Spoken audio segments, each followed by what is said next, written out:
We're in the townland of Mullymesker near Erne in County Fermanagh, and I'm standing by all that remains of a house, a mansion which was described at one time as the finest of its size in Ulster. Nixon Hall. It's beautifully situated. Here we have Belmore Mountain, Quilca, Ben Aughlin, most beautiful situation. This house, as we see the remains now, was built in approximately 1793. It was a square built house with a courtyard and bell tower, and intriguingly we know that there was an underground passage for carrying goods from the lake and for the use of servants.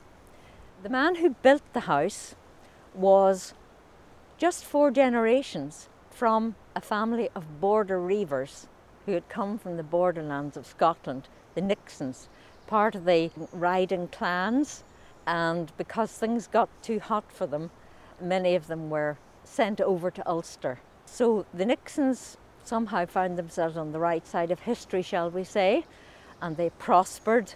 And by the time George Nixon built this house in the 1790s, they were well-to-do. He himself had training in law, and brothers and other members of the family owned other prominent houses around the area.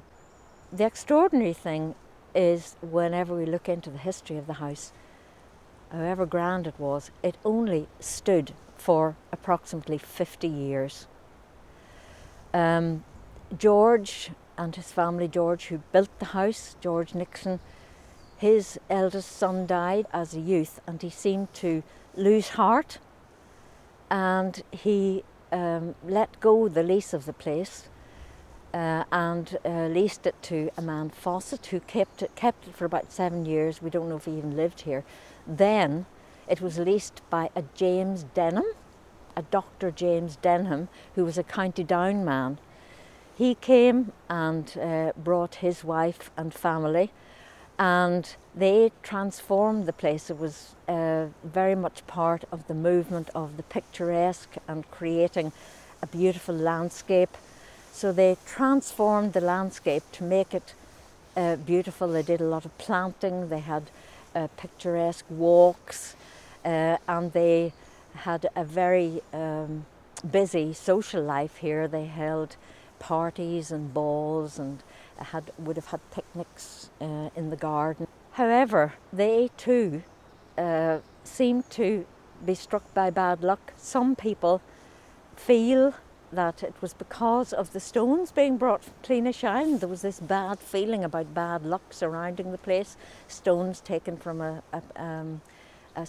something that had a sacred connection, of the old monastery and the church on Cleenish Island. And whether that be true or not, James Denham's son died young, and again the family seemed to become disheartened, and they gave up the lease of the place in 1836. The lease was then taken over by a Dr. Hawthorne from Belfast, and his association with the place was very short-lived but very dramatic. He bought it for his son, called Hans, and basically Hans's idea was to thrash the place and get anything that was worth anything out of it. And we know intimate detail about the house, what the house was like and what happened to it, because there was a famous court case whereby there was a dispute over who had caused all the damage to the house, and it was clearly proved that it was done in Hawthorne's time. And we have stories about how they involved local labourers and they took the lead off the roof, sold off timber. In fact, they carried loads of stuff down to Laragh Lough, and a cock loaded with all this booty sank. To cut a very long story short, they managed to get out of it all. We find that Hans Hawthorne's father had made his money as a doctor. He hightailed it and set up in practice in Liverpool. The son Hans followed him, and despite the fact that he had been declared bankrupt and had caused all the depredations to the property here, he ended up becoming a practicing barrister.